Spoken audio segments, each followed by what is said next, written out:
Kamusta kapatid? Kamusta ang buhay spiritual mo? Sa video na ito, ating pag-usapan bakit nagkaroon ng maraming wika sa mundo, ano ang kasaysayan nito, at paano ito nangyari. Pero bago ang lahat, special shoutout sa ating kapatid na sina Orlando Roma, J.R. Advincula, OFW KSA at kay Lance Cepeda from Davao City. Salamat sa suporta. God bless po sa inyo at sa inyong mga pamilya. Patuloy pa natin palakihin ang ating pamilya, at paramihin pa ang mga mananampalataya kay Heso Kristo. Like and follow po sa ating Facebook page and subscribe. Like and comment naman po sa ating YouTube channel. Maraming salamat po at pinagpala po kayong lahat.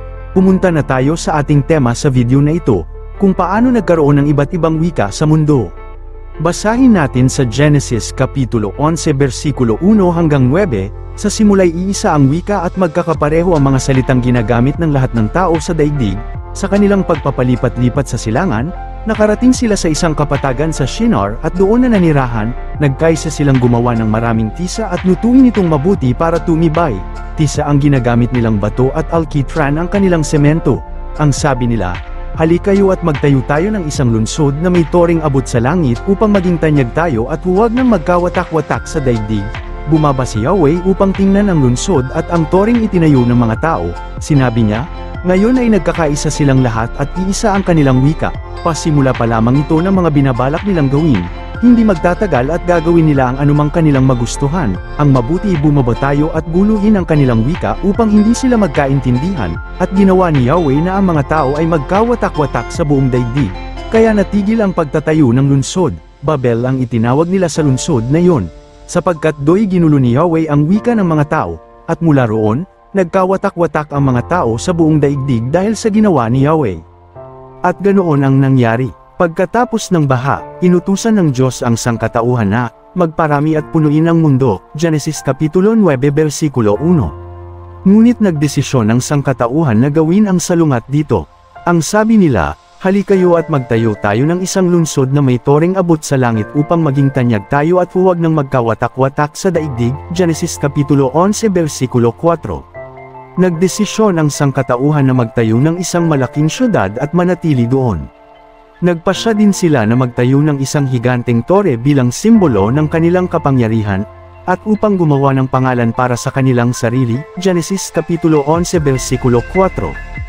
Ang toreng ito ay nakikilala bilang Tore ng Babel.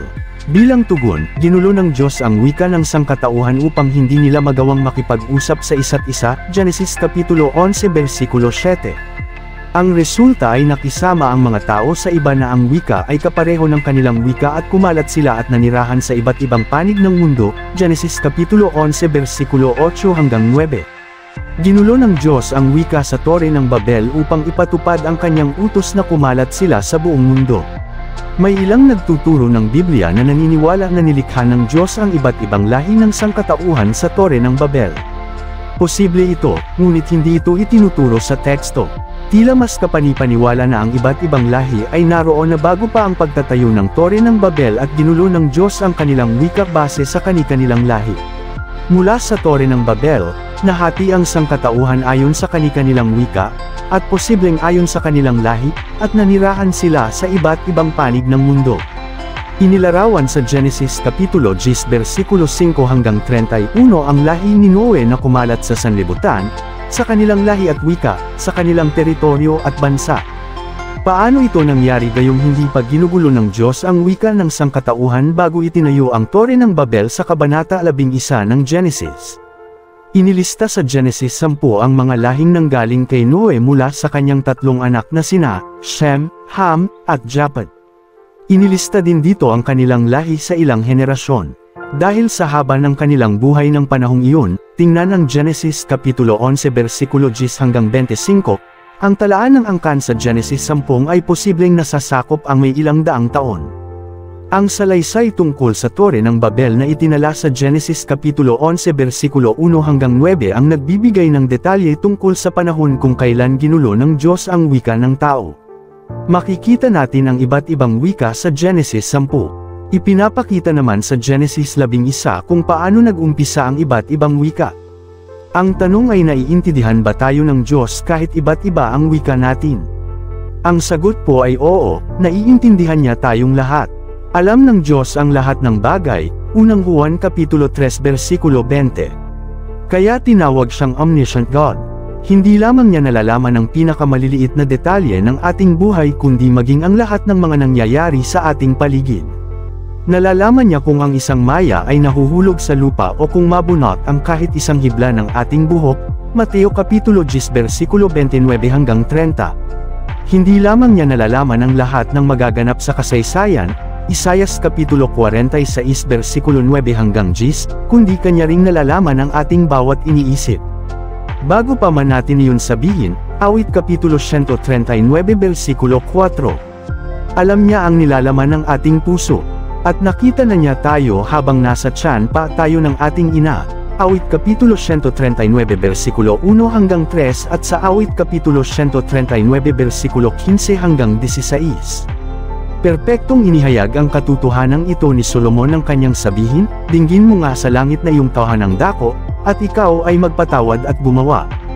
At gumanti ka sa bawat tao ayon sa lahat niyang mga lakad na ang puso ay iyong natataho.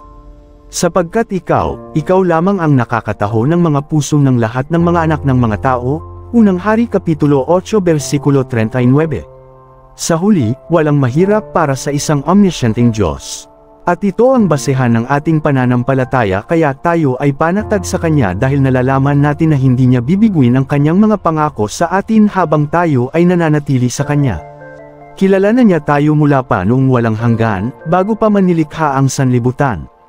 Kilala Kanya at ako, kung kailan tayo lalabas sa mundong ito at kung sino-sino ang ating magiging kapamilya, kaibigan at kakilala dito sa lupa.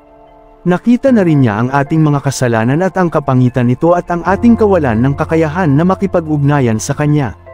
Ngunit sa Kanyang pag-ibig, tinatakan Niya tayo at inilapit kay Heso Kristo, Efeso Kapitulo 1 versikulo 3 hanggang 6. Makikita natin siya ng mukhaan, ngunit hindi pa rin magiging ganap ang ating kaalaman tungkol sa Kanya kahit naroon na tayo sa langit. Ang ating pagkamangha, pag-ibig at pagpupuri sa Kanya ay magpapatuloy sa walang hanggan habang naglulanoy tayo sa Kanyang makalangit na pag-ibig, nag-aaral at patuloy na humahanga at namamangha sa ating Diyos na nakakaalam ng lahat ng bagay.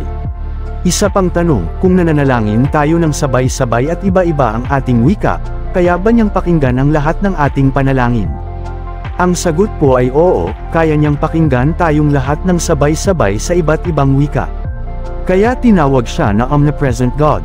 Ang presensya ng Diyos ay nasa Kanyang sangnilikha, bagamat hindi pare-pareho ang kapahayagang ito sa lahat ng tao sa lahat ng lugar. May mga panahon na mapapansin na aktibo siya sa isang sitwasyon, habang maaaring hindi niya ihayag ang Kanyang presensya sa ibang pagkakataon sa ibang lugar. Ipinakita sa atin ng Biblia na ang Diyos ay maaaring magpahayag sa isang tao sa isang paraang nakikita. Awit Kapitulo 46 versikulo 1, Isaias Kapitulo 57 versikulo 15, at maaaring nasa lahat siya ng sitwasyon sa lahat ng sangnilikha sa isang partikular na panahon, Awit Kapitulo 33 versikulo 13 hanggang 14. Ang pagiging omnipresente ng Diyos ay ang dahilan kung bakit siya nasa lahat ng lugar sa lahat ng panahon. Bagamat ang Diyos ay nasa lahat ng lugar sa lahat ng panahon, hindi siya limitado sa isang lokal na oras o lugar. Ang Diyos ay nasa lahat ng dako at nasa lahat ng bawat ngayon.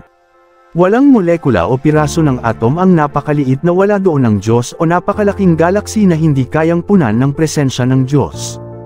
At kung maglalaho man ang lahat ng sangnilikha, hindi pa rin mawawala ang presensya ng Diyos. Ang Diyos ay natural na nasa lahat ng aspeto ng kalikasan, sa lahat ng kaparinaan, panahon at lugar, Isaias Kapitulo 40 versikulo 12, Nahum Kapitulo 1 versikulo 3. Ang presensya ng Diyos ay aktibo sa iba't ibang kaparaanan sa bawat pangyayari sa kasaysayan at siyang nasa likod ng lahat ng nangyayari sa buhay ng tao, Awit Kapitulo 48 versikulo 7, Ikalawang Kronika Kapitulo 20 versikulo 37, Daniel Kapitulo 5 versikulo 5 hanggang 6. Ang Diyos ay nakikinig sa isang espesyal na kaparaanan sa lahat ng tumatawag sa Kanya, sa mga nananalangin para sa iba, sumasamba sa Kanya, dumadaing sa Kanya araw at gabi at same time na humihingi ng kapatawaran sa kanilang mga kasalanan, Awit Kapitulo 46 versikulo 1. Ang pinakamataas na antas na pagpapakita ng Diyos ng Kanyang presensya ay sa persona ng Kanyang anak, ang Panginoong Heso Kristo, Colosas Kapitulo 2 versikulo 19, at gayon din sa kanyang presensya sa pangkalahatang idol siya sa lahat ng panig ng mundo kung saan maging ang pintuan ng impyerno ay hindi makapananaig. Sana meron kayong natutunan sa video na ito. Tandaan, lamang ang may alam sa katotohanan at ligtas ang na kay Hesukristo. Please, like, comment and subscribe sa ating YouTube channel and like and follow sa ating Facebook page. Maraming salamat po. God bless and keep safe everyone.